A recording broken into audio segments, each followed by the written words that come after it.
वा बेटा, मला माहीत नव्हतं की तुम्ही दोघेही पैशांसाठी इतके खाली जाल की तुम्ही स्वतःच्या आईवडिलांचा व्यापार कराल. आमच्या दोन्ही मुलांनी आम्हा म्हाताऱ्या आईवडिलांची इतकी मोठी फसवणूक केली आहे की कोणालाही सांगायला आम्हाला लाज वाटत आहे. असं म्हणत आम्ही मुलगे आणि सून यांच्या अनुपस्थितीत अंतिम निर्णय घेतला. आज बऱ्याच दिवसांनी संपूर्ण कुटुंब जेवणाच्या टेबलावर हजर होतं. 8 खुर्च्या असलेल्या डायनिंग टेबलच्या एका बाजूला सविताबाई त्यांच्या 2 सुनांच्या मध्ये बसल्या होत्या आणि दुसऱ्या बाजूला शामराव त्यांची 5 वर्षांची नात आणि 7 वर्षाचा नातू यांच्या मध्ये बसले होते. कौटुंबिक खुर्चीचे प्रमुख शामराव यांचा मोठा मुलगा युवराज कुटुंब प्रमुखाच्या खुर्चीवर बसला होता आणि त्यांचा धाकटा मुलगा विजय त्यांच्या समोरच्या खुर्चीवर बसला होता. अनेक दिवसांपासून शामराव आणि सविताबाई यांना त्यांच्या 2 मुलांना आणि सुनेला काही सांगायचं होतं, पण कधी मोठा किंवा धाकटा मुलगा नसल्यामुळे तर कधी अन्य कारणांमुळे ते राहून जात होतं. पण आज कोणत्याही परिस्थितीत शामराव यांना त्यांचं मत सर्वांसमोर मांडायचं होतं. शेवटी ते त्यांच्या पत्नीची इच्छा पूर्ण करण्याबाबत बोलणार होते. आपल्या पत्नीकडे पाहून आणि तिचा होकार घेत शामराव यांनी बोलायला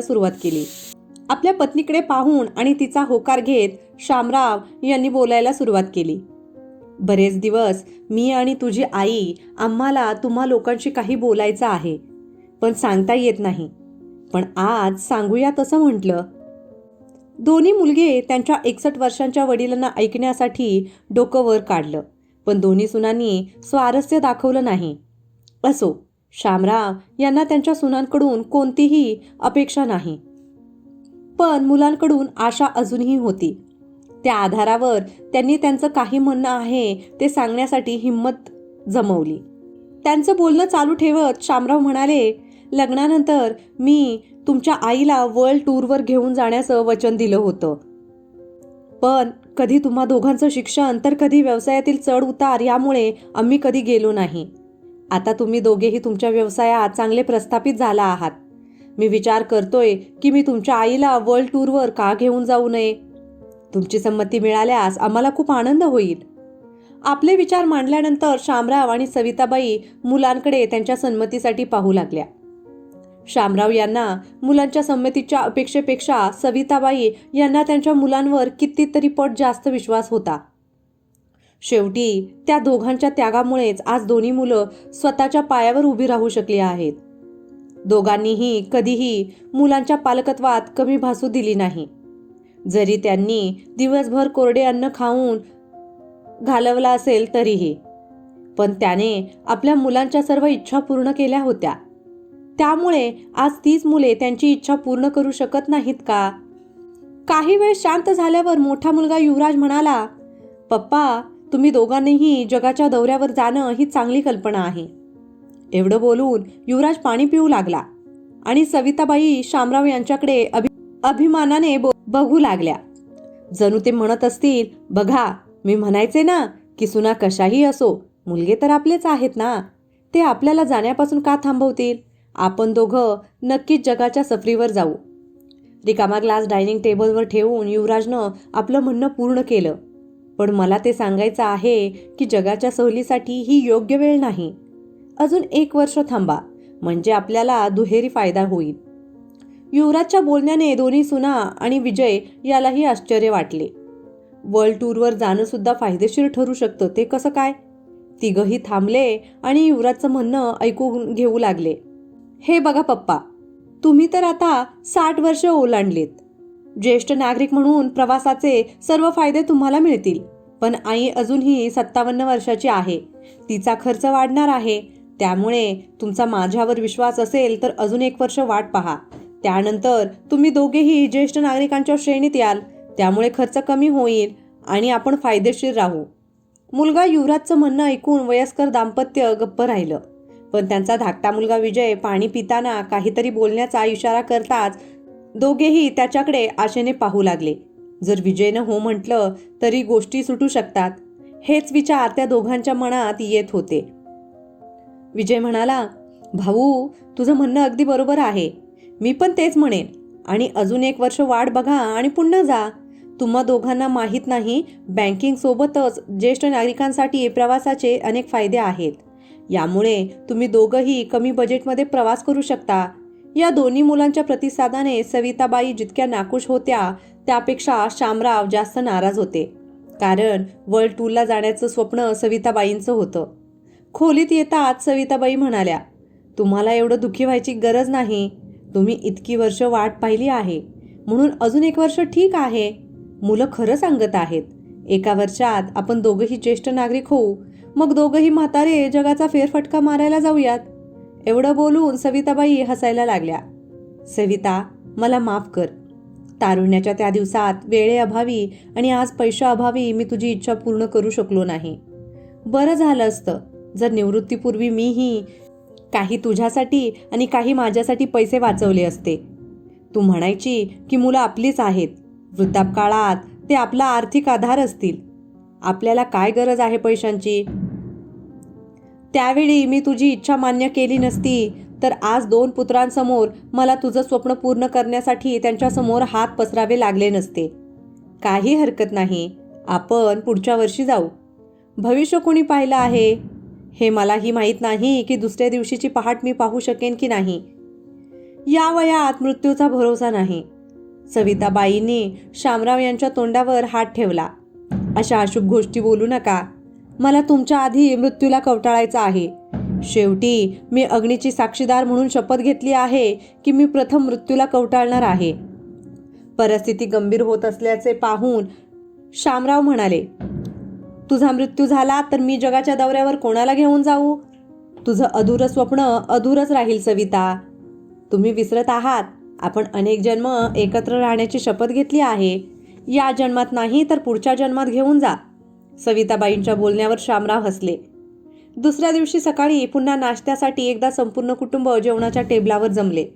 युवराज म्हणाला, विजय, काल रात्री आपल्या संभाषणात तू ज्येष्ठ नागरिकांसाठी बँकिंगच्या फायद्याबद्दल बोललास. तेव्हा माझ्या मनात एक कल्पना आली. मी बाबांच्या नावावर पैसे का गुंतवू नये?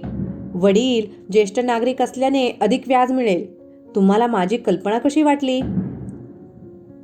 कल्पना चांगली आहे भाऊ, पण मला त्याचा कसा फायदा होईल? अरे 1 वर्ष थांब, मग आई ही ज्येष्ठ नागरिक होईल. तू तिच्या नावावर गुंतवणूक करू शकतो आणि आपल्याला बरंच व्याज मिळेल. आणि दोघेही आपलेच आई वडील आहेत. पैसे घेऊन थोडी ना पळून जाणार आहेत. तुझी कल्पना सर्वोत्तम आहे दादा. दोन्ही भावांच्या बोलण्यामुळे दोन्ही सुनाही खूप आनंदी झाल्या. पण पैशांसाठी आपली मुलं आपला सौदा करीत आहे याचं ज्येष्ठ जोडप्याला खूप वाईट वाटलं. असो, त्यांच्याकडे गप्प बसण्याशिवाय दुसरा पर्याय नव्हता. तेव्हा मोठी सून रागिनी म्हणाली, बाबा, नाश्ता करून तुम्ही तयार व्हा. आपल्याला मंदिरात जायचं आहे. मी देवाला नवस केला होता की यांची या कामाची डील पक्की झाली की मी गणपतीला लाडू अर्पण करीन. या व्यवहारातून लाखोचा नफा झाला आहे. हो, का नाही बेटा, आपण नक्की जाऊ. असं म्हणत शामराव आपल्या पत्नीसोबत त्यांच्या खोलीत गेले. ते सविताबाईंना म्हणाले, तू पण आमच्यासोबत मंदिरमध्ये चल. भगवंताच्या दर्शनाने तुझं मनही हलकं होईल. नाही, मला नाही वाटत यावंसं. सविता, तू माझं ऐकणार नाहीस ना? ठीक आहे, मी येते. एवढं बोलून सविताने कपाट उघडलं आणि साडीकडे बघू लागली. एक साडी हातात घेऊन शामराव म्हणाले, अरे सविता, ही तीच साडी नाही का जी मी तुला तुझ्या मागच्या वाढदिवशी दिली होती? हो, आणि त्यासाठी तुम्ही माझे खूप ऐकून घेतलं होतं. यासाठी तुम्ही तुमचं सोन्याचा अनमोल घड्याळ विकून ही साडी विकत घेतली होती. माझ्यासाठी तुझ्यापेक्षा अधिक मौल्यवान काहीही नाही. घड्याळ काय सविता, मी तुमच्यासाठी स्वतःलाही विकू शकतो. चुप रहा. या वयात तुम्ही चांगले चित्रपटाचे डायलॉग बोलत आहात. मग रागिनीने हाक मारली, बाबा, तुम्ही तयार आहात ना? मी पूजा थाळी घेऊन अवघ्या 5 मिनिटात येते. हो बेटा, आम्ही येतोय. 10 मिनिटांनी दोघंही रूमच्या बाहेर आले आणि दोघेही गॅलरीतून खाली आले. अरे आई, तुम्ही कुठे निघालात? रागिनीने विचारले. बेटा, मी सविताला माझ्यासोबत यायला सांगितलं होतं. जर मी घराबाहेर पडलो तर ती एकटीच घरी राहील. पण बाबा, आपण कुठेही फिरायला जाणार नाही. मंदिरात जाणार आहोत. तुम्ही ज्येष्ठ नागरिक आहात म्हणून मी तुम्हाला सोबत घेत आहे. तुमच्यामुळे मला रांगेत उभं न राहता देवाचं दर्शन घेता येईल म्हणून सोबत घेऊन जात आहे. तेव्हा आईला घरी राहू दे आणि तुम्ही माझ्याबरोबर चला. एका ज्येष्ठ नागरिकासह 2 लोकांना प्रवेश मिळू शकत नाही. तिथेच उभी राहून धाकटीच होऊन हसत म्हणाले, रागिनी ताई आईना वर्षभरानंतर घेऊन जातील, तेव्हा त्यांचीही ज्येष्ठ नागरिकांमध्ये गणना होईल. छोट्या सुनेच्या बोलण्याकडे दुर्लक्ष करून सविताबाई म्हणाल्या, रागिनी बरोबर बोलत आहे, तुम्ही तिच्याबरोबर जा, मी घरी ठीक आहे. असं म्हणत सविताबाई आपल्या खोलीच्या दिशेने निघून गेल्या. सुमारे 15 दिवसानंतर एके दिवशी शामरावकडे बँकिंग एजंट त्यांच्या घरी आले आणि त्यांना सांगितलं की त्यांना लवकरच त्यांच्या LIC मधून काही लाख रुपये मिळतील. ही एक गुंतवणूक होती जी शामराव यांनी लग्नाच्या अनेक वर्षापूर्वी केली होती. शामराव हे ऐकून खूप खुश झाले. मुलगा आईचं स्वप्न पूर्ण करू शकला नाही तर काय, मी अजून जिवंत आहे. मी सविताची ज्येष्ठ नागरिक होण्याची वाट का बघू? या पैशातून तिला या महिन्यात वर्ल्ड टूरवर घेऊन जातो. ही खुशखबर सविताबाईंना देण्यासाठी शामराव आले. तेव्हा त्यांना सविताबाई छोट्या सुनेसोबत पायऱ्या उतरताना दिसल्या. सविताबाईंना समोर पाहून शामराव गप्प बसू शकले नाहीत आणि सुनेसमोर बोलले, सविता ऐकलंस का? LICकडून मला खूप सारे पैसे मिळणार आहेत. त्या पैशातून आपण जगाच्या दौऱ्यावर जाऊ. सविता तू जायची तयारी कर. सविताबाईंना तिचं स्वप्न पूर्ण होणार आहे हे ऐकून खूप आनंद झाला. उशिरा का होईना पण ते आता पूर्ण होणार होतं. पुढं काय होणार हे तिला फारसं माहीत नव्हतं. दुसऱ्या दिवशी सुमनने सासूला मिठी मारली आणि रडायला लागली. आई चला माझ्यासोबत आणि बघा विजयने स्वतःची काय अवस्था केली आहे. तिघेही विजयच्या खोलीत पोहोचले. काय झालं बेटा, तुझ्या खोलीत सर्व वस्तू का पसरल्या आहेत? शामराव यांनी विचारलं. बाबा मला आता जिवंत राहायचं नाही. माझ्या व्यवसायात माझं मोठं नुकसान झालं आहे. मला 10 लाख रुपयांची गरज आहे. 10 दिवसात ते न मिळाल्यास माझा व्यवसाय उद्ध्वस्त होईल. माझे मोठे उद्योगपती होण्याचं स्वप्नही अधुरं राहील बाबा. सविताबाई आपल्या मुलाचं दुःख पाहू शकल्या नाहीत. त्या शामराव यांना म्हणाल्या, मला तुमच्याशी काही बोलायचं आहे, कृपया माझ्यासोबत या. काय आहे सविता? माझी इच्छा आहे की तुम्ही विजयला LICचे पैसे द्यावे, नाहीतर त्याचं स्वप्न अधुरं राहील. आणि तुझ्या स्वप्नांचं काय? हे बघा माझी काळजी करू नका. वर्षभरानंतर आपलं स्वप्न पूर्ण करणार असल्याचं आपल्या मुलांनी सांगितलं आहे. त्यामुळे अजून 1 वर्ष वाट बघायला काय हरकत आहे? ठीक आहे, तुझी इच्छेनुसार होईल सर्व. शामराव यांनी 10 दिवसात विजयला सर्व पैसे दिले. असंच 1 वर्ष लोटलं आणि एका संध्याकाळी जेव्हा संपूर्ण कुटुंब पुन्हा एकदा जेवणाच्या टेबलावर चहा नाश्त्यासाठी उपस्थित होतं तेव्हा शामराव म्हणाले, मुलांनो उद्या तुमच्या आईचा वाढदिवस आहे. आता ती देखील माझ्यासारखी ज्येष्ठ नागरिक होईल. मग शक्य तितक्या लवकर त्यांचे ज्येष्ठ नागरिक कार्ड बनवा आणि जगाच्या सहलीला जाण्यासाठी तिकीट मिळवा. अहो पप्पा एवढी घाई का आहे? आणि तुम्ही दोघं कोणत्या बिझनेस टूरवर जात आहात ज्यात नाही गेलं तर तुम्हाला लाखोंचं नुकसान होणार आहे. 1 वर्ष वाट पाहिली, आता थोडी आणखीन प्रतीक्षा करा. युवराजच्या बोलण्याने शामराव आणि सविताबाईंना जो धक्का बसला तो शब्दात व्यक्त करणं फार कठीण होतं. तेव्हा विजय म्हणाला, बाबा तुम्ही मला एक चांगली बातमी दिली आहे. उद्या आई 58 वर्षाची होईल.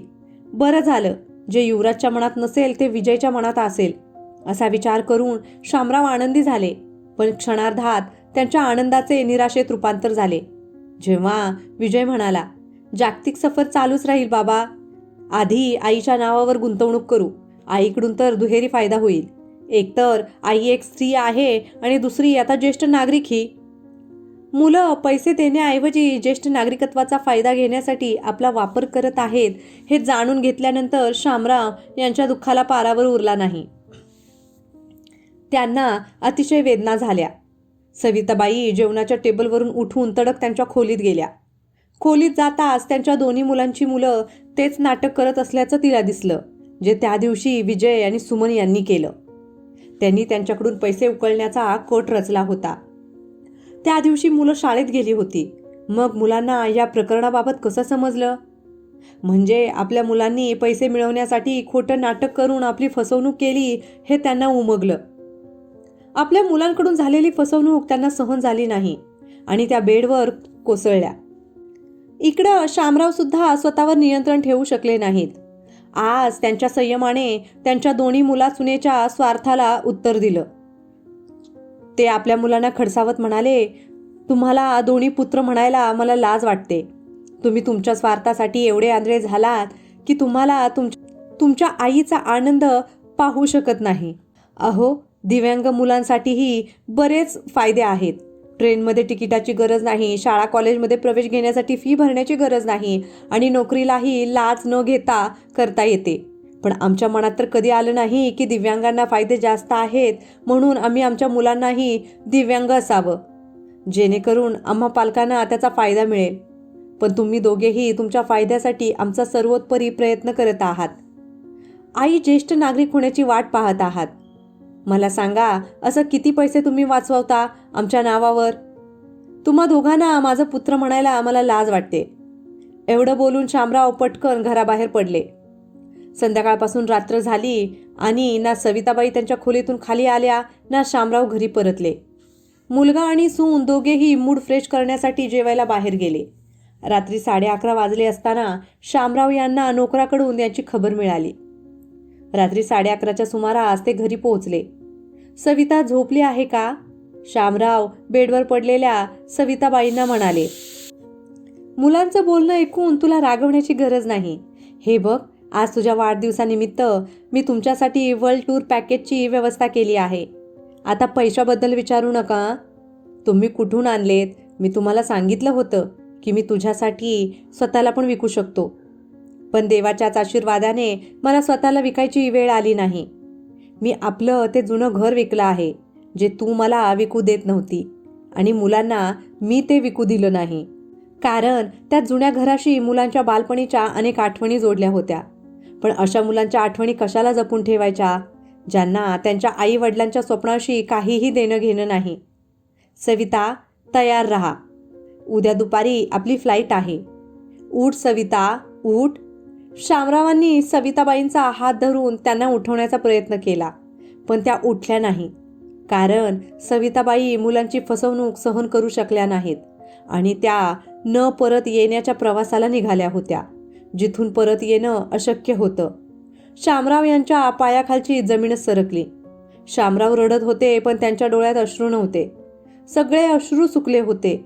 आजूबाजूला कोणीही नव्हतं ज्यांच्याकडे ते आपल्या वेदना व्यक्त करू शकतील. भावनांवर मात करून शामराव यांनी सविताबाईंचा हात धरला आणि म्हणाले, सविता, तू निघून गेलीस, मला एकटं सोडून आणि आपलं जगभ्रमणाचं स्वप्न अधुरं ठेवलंय. असं म्हणत शामराव यांनी डोळे मिटले. मग सविता त्यांचा हात घट्ट धरून म्हणाल्यासारखं वाटलं, अहो, तुम्ही विसरला आहात की आपण जन्मोजन्मी सोबत राहण्याचं एकमेकांना वचन दिलं आहे. या जन्मात नाही जमलं आपल्याला जायला, पण आपण पुढच्या जन्मी नक्की जाऊयात. आणि दोघांनीही इहलोकाचा प्रवास सोबत सुरू केला.